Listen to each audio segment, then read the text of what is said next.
Reporters have been noticing something new about Donald Trump's campaign events this time around. They often resemble religious revival meetings.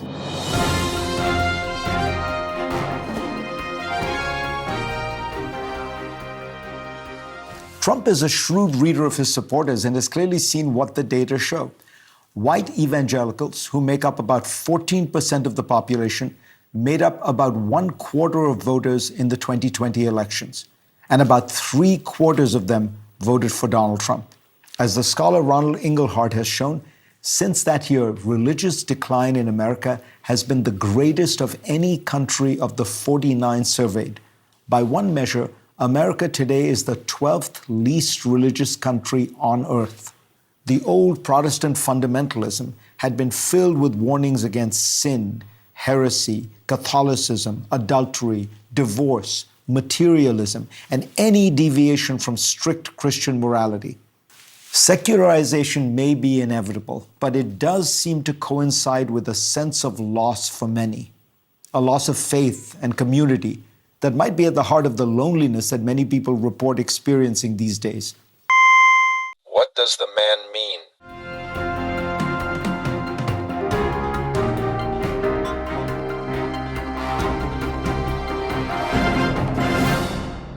Here's my take.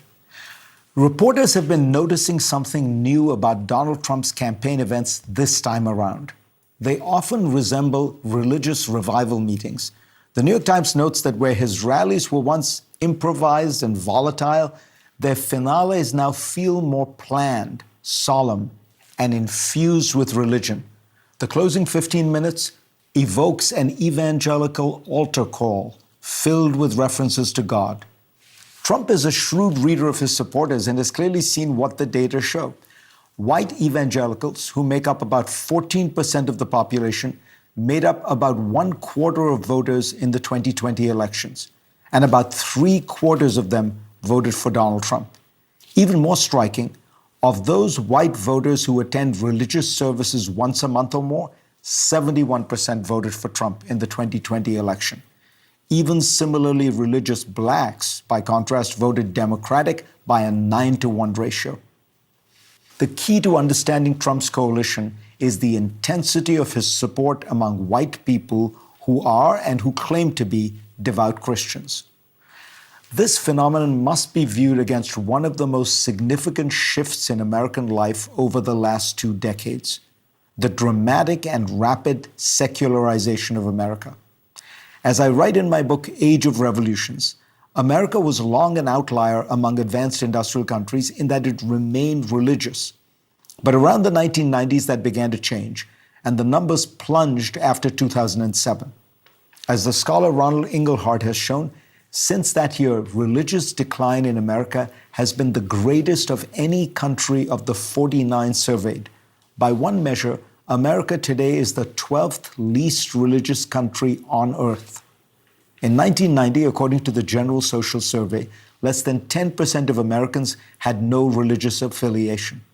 Today, it's around 30%. Why this is happening is not easily understood, but some of it is probably that the onward march of science, reason, and skepticism has fueled secularism in most rich countries. But it might also relate to certain choices that American Christianity has made over the last decades. In his important work, American Evangelicalism, James Davison Hunter points out that evangelicals grew their numbers by adapting to an America that had become much less religiously observant and devout. The old Protestant fundamentalism had been filled with warnings against sin, heresy, Catholicism, adultery, divorce, materialism, and any deviation from strict Christian morality. But preachers like Jerry Falwell made the religion more user-friendly and less doctrinally demanding. What filled the place of religious doctrine was politics. Over the last few years, this process has been extended even further with those who consider themselves devout Christians, defining their faith almost entirely in political terms by opposing abortion, gay marriage, and transgender rights. This, in turn, has led to a great democratic de-churching. According to Gallup, Democratic church membership was 46% in 2020, down from 71% 2 decades prior. The scholar David Campbell of Notre Dame told the AP, increasingly, Americans associate religion with the Republican Party. And if they're not Republicans themselves, they turn away from religion. This phenomenon of the right using, even weaponizing religion is not unique to America or Christianity. You can see it in Brazil, El Salvador, Italy, Israel, Turkey, and India, among other places. Secularization may be inevitable, but it does seem to coincide with a sense of loss for many, a loss of faith and community that might be at the heart of the loneliness that many people report experiencing these days. In my book, I quote the political commentator Walter Lippmann, who presciently identified this problem in 1929.